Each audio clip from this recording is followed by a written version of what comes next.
confirmed aggregate cases of coronavirus in Victoria. That's 94 more cases since yesterday's update. There have, I'm sad to report, now been 513 Victorians who have lost their life due to this global pandemic. That is an increase of 18 since yesterday's report. Of course, our thoughts and best wishes, our sincere condolences are extended to each and every one of those 18 families. Those 18 people include one female in her 60s, one female and two males in their 70s, four females and five males in their 80s, two females and three males in their 90s. 16 of those 18 deaths are linked to aged care outbreaks. There are some 481 Victorians in hospital. 26 of those are receiving intensive care and 17 of those 26 are on a ventilator. A total of 2,196,126 test results have been received throughout the entire pandemic. That is an increase of 18,114 tests since yesterday. Thank you to each and every one of those people who came forward and got tested. And our ask of all Victorians, regardless of where you live, if you have even the mildest of symptoms, please come forward and get tested as soon as those symptoms begin, and then remain at home while you wait for your test result. Test result turnaround is now less than 1 day, and we would really encourage and ask of any Victorian with even the mildest of symptoms, please come forward and get tested. That gives us the most complete picture of where the virus is, the levels at which the virus is operating. It gives us the data that we need and able to plan.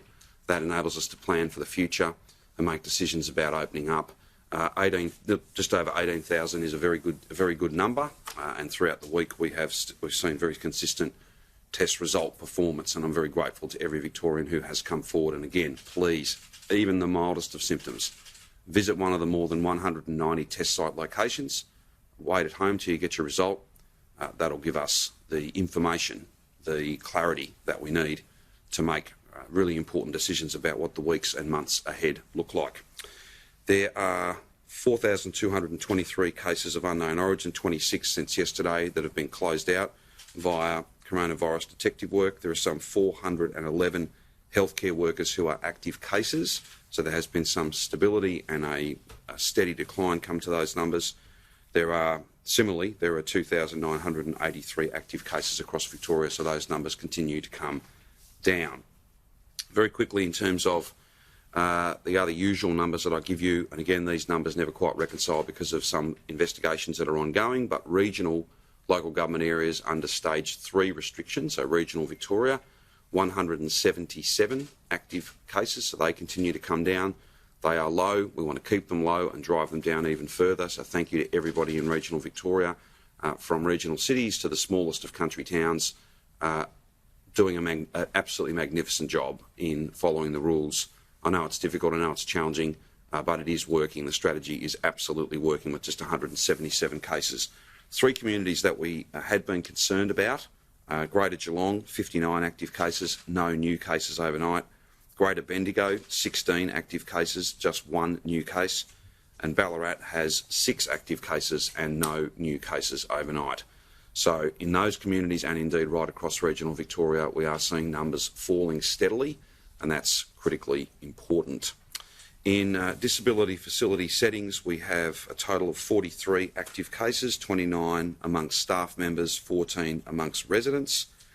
Aged care, there are 1,305 active cases, and I can confirm for you that we are now up to 3,480 shifts that have been filled in aged care facilities by hospital nurses and other staff.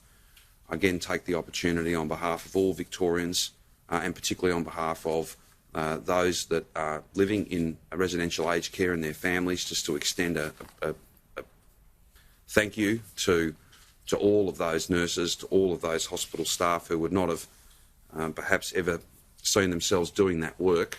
They have risen to that challenge, gone in, stabilised, provided the best of care, no question, saved lives. They've done an amazing job, and we're very, very grateful to them.